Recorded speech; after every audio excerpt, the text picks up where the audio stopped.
Ever wondered how producers go from basic drum patterns like this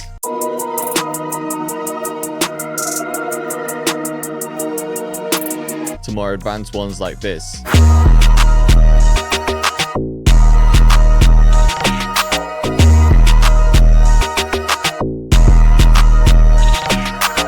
My drums were terrible when I first started, but after years of trial and error, I discovered techniques that any producer can follow, and it's what led to major artists such as Gigs, Skinny Flex, and French the Kid using my beats. In this video, I'm gonna break everything down for you in 5 simple steps so that you can level up your beats too. So let's get straight into it.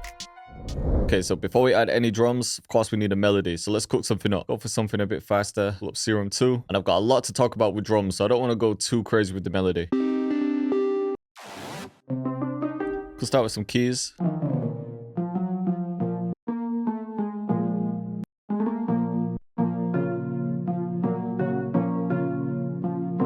Sounds hard. Maybe that instead. We need a better preset though. This one sounds hard. Takes away most of the body, but I like it as one layer. I'm gonna clone that, find another layer. We're just gonna copy the same MIDI in. Let's bring this one up an octave too. Yeah, I like this pad. I already want to see what this sounds like reversed. It just sounds like one of those ones that might work really well. So let's try it. Let's try up 3. So even just those 2 layers together sounds sick. Let's go to my Pyroverse trap bundle, which is my latest one for drill and trap. I just want to add some of these accents in. This one could work. I'm gonna reverse the second one.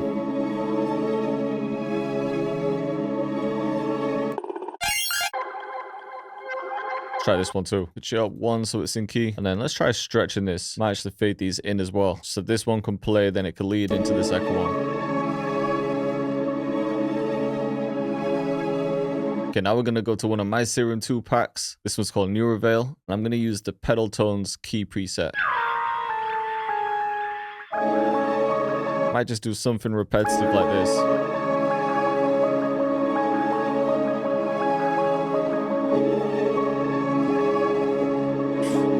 Actually, the halftime sounds crazy on this.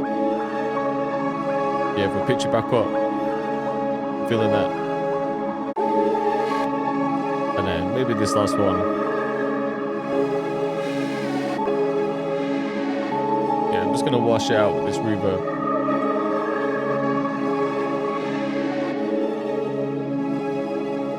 And then I like this part. It just has this melody in the keys. I'm gonna bounce that again. Let's pitch it up too. Sounded crazy. I think we can move on to drums now.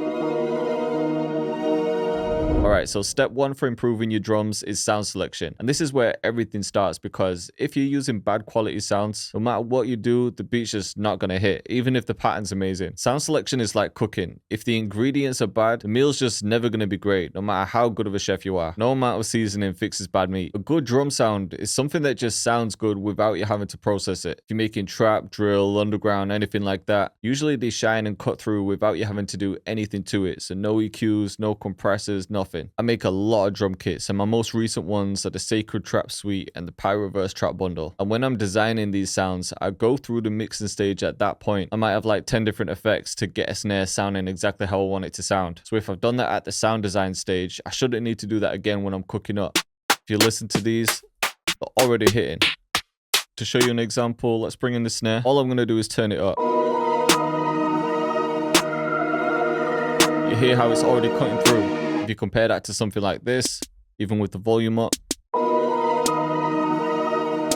can hear how it just sounds a bit weak. And also make sure that you're using the right sounds for the genre. If you're making anything like trap, then most of the sounds are usually digital. And if you're making any soul or boom bap, then most of the time you're going to be using live snares. Sometimes the other way around can work, but for the most part, it's going to be that way. For example, if I used a live snare here, probably just not going to sound right.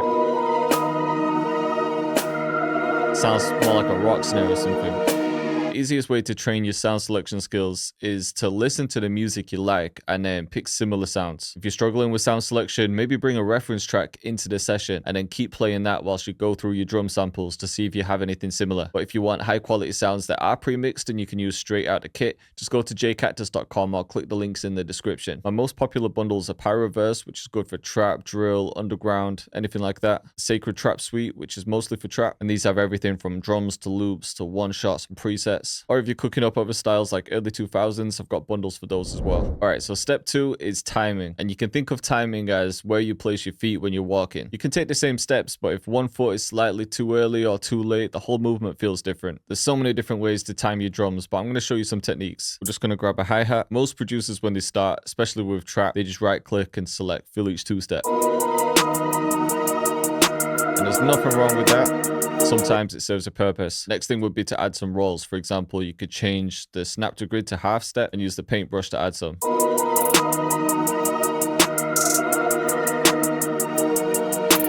Might slow some rolls down and change the pitch of a couple notes too. And then the patterns might be something like this.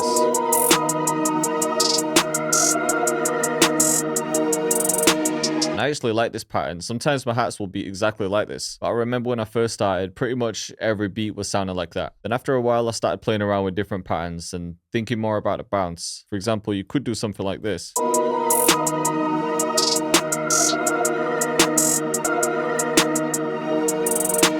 Really simple changes, but it switches up the whole bounce. And that's not necessarily better, but it's just something else you could try. Speaking of timing, not everything has to be perfectly on the grid. So you could manually move them, or you could go to the wrench tool and just bring up the shift. And this is just going to nudge everything slightly off the grid. For example, if it was all the way up here, it sounds a bit off. But that gentle nudge might be enough to just give you that feeling you were going for. Let's get a kick in there too.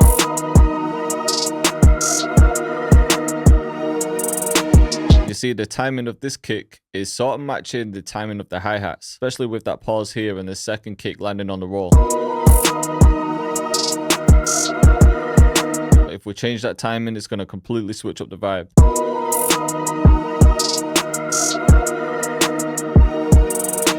Could even add some kicks that are slightly off the grid or with the velocity down.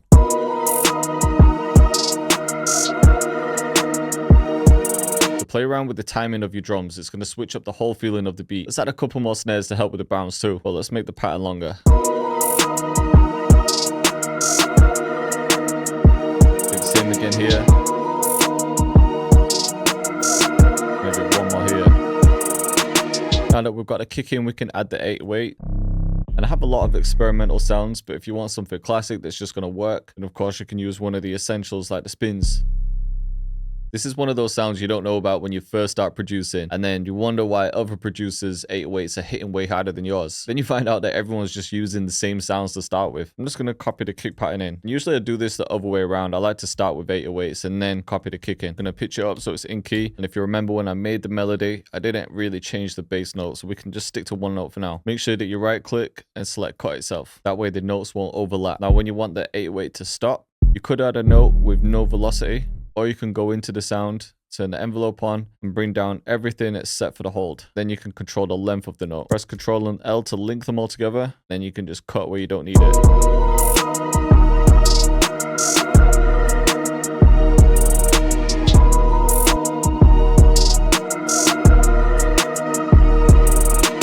To make this hit a little bit harder, you want the soft clipper on the master, and then we can boost this until it's clipping a little bit. If you look at the mixer, push that a little bit more. I like to do it until it just reaches the red. We can switch up the second half a little bit. Maybe bring some notes up an octave. And add some more notes here too. And then so it's not the same note all the way through. Let's pitch these down as well. Could even roll the 808 as well. Let's try it with this one. We'll hit Alt and U, and if I hold right click and drag up on the velocity, it's going to gradually increase but evenly. Let's try a little bit slower. There's so many different ways to place your drums, but if you play around with the timing of them, you'll come up with some unique bounces. And also the timing and the feel of the drums can help define the genre too. What I'm making here is a trap pattern. It's one of those things that feels a bit easier for a lot of producers to get started with. But I could also hear some jerk or underground influence with this melody too, so let's try that. I'm going to bring in this deep snare. We're going to go with more of a jerk bounce or a hood trap one. So we'll start on the first black one, go to the third red one, and then the first red one, then the third black one, and the first red one. I really like this bounce. I'm also going to bring the BPM up to about 195, maybe 190. Then let's pull in the clap as well.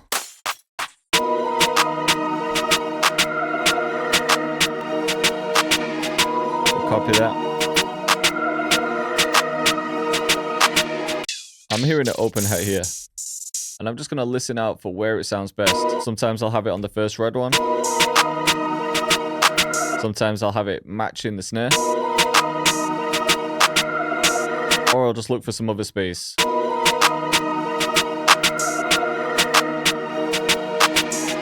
That sounds hard too. So this actually brings me on to my next point, which is finding space and pockets. Think of space as everyone talking in the same room. If everyone's speaking at the same time, it just sounds like chaos and you can't hear any of the conversation. The right flow happens when everyone gets their turn to speak. I think about that when I'm adding drums. I like each sound to have a purpose. I don't want to just add things for the sake of it. Everything wants to shine in its own way. For example, this snare is like the driving force of this beat. The clap has its own pockets. Even the open hat too. You can see it visually just looking for the gaps or just by hearing it. I'm going to add my version of the spins for the 808.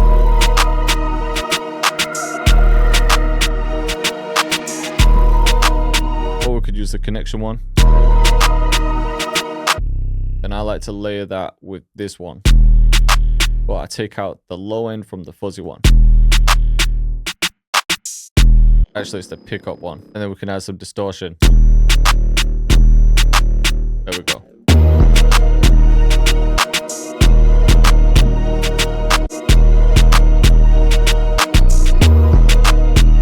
Yeah, here we go.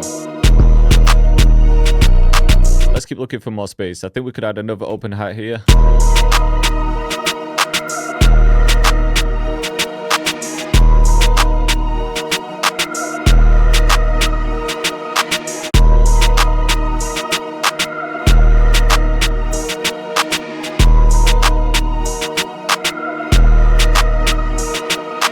Okay, let's grab another sound.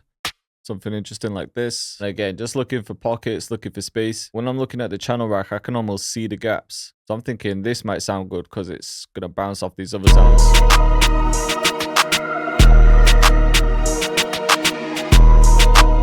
I'm feeling that. Let's copy it. I'm also hearing some space around this area. Maybe we could use something different like a vocal one shot.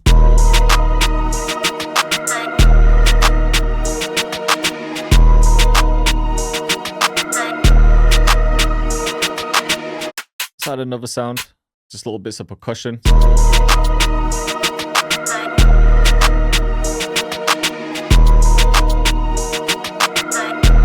just leave those too.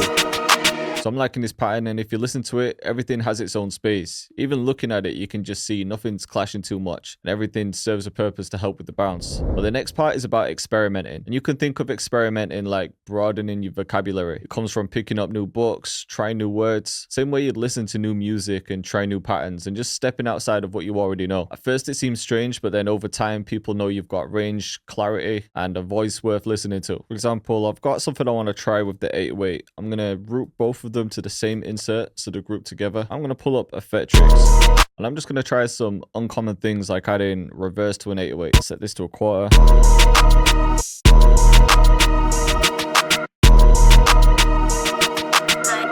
to get a bit of movement there. I only want those playing in this section. Then I might even bring in a log drum in the second half.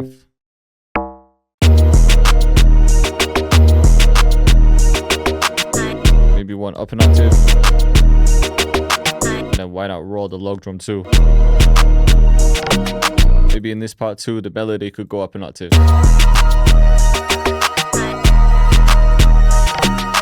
So just because because you want to make a certain style of beat, it doesn't mean you have to stick to some made up rules around those beats. I feel like the producers that stand out are the ones that know what sounds relevant today, but take it to the next level. So let's keep going. Just gonna find some sounds that I like. Might just layer the last clap.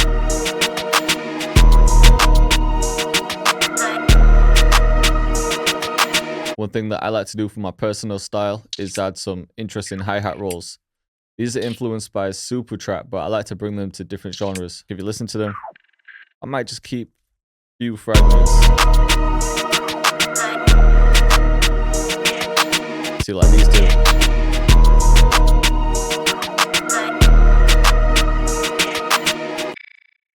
Try this one too.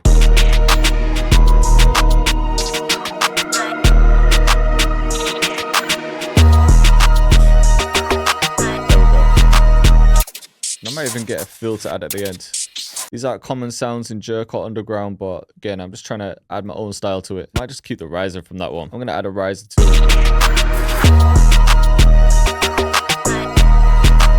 The whole point I'm trying to make is to understand what's working, but then add your own unique touches to develop your own sound. One more thing I want to try before we move on is just add in another quick bass sample. I'm going to split the drums, add it in a part where we don't have Effectrix on, and this is taken from a future bass sample. I think I just want to keep those 3 here. I'm going to cut everything else. So let's mute these. See what I'm saying? That's just something that you'd never normally hear with these type of beats, but it sounds sick. Try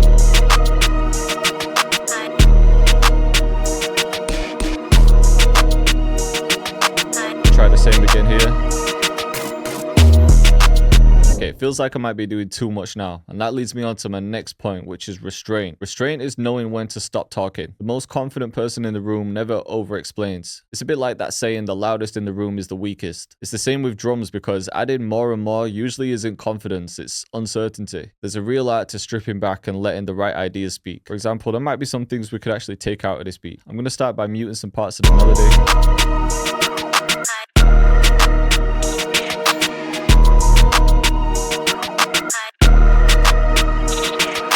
I don't even think we need this first open hat.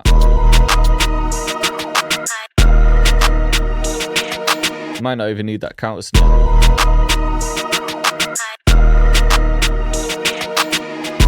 I like these rolls, but I might just keep those in the second half. Now there's more room to breathe. I'm actually going to get rid of this one. Maybe this one too. I'm gonna get rid of the vocals here. Keep that counter snare out. I'm gonna get rid of this bass and let the snap come in. I'm just gonna leave this by itself because it's like having this one unique moment.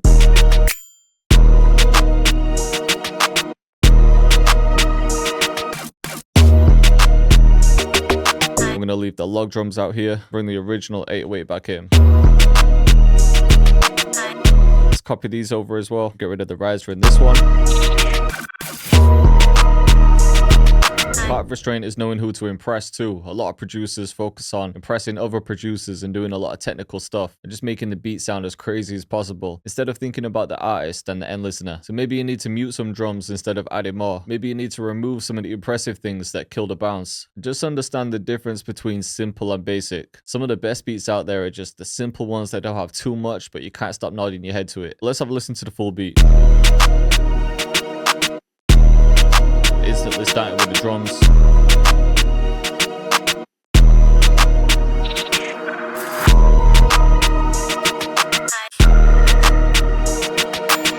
That reverse 808 sounds crazy.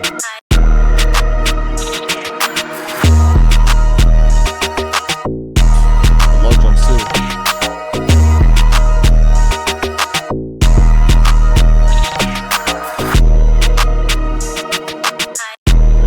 Bounce all the way through.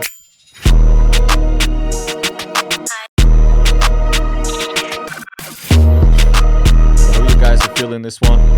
Go ahead and let me know in the comments. And if you want to check out these sounds for yourself, the link's in the description.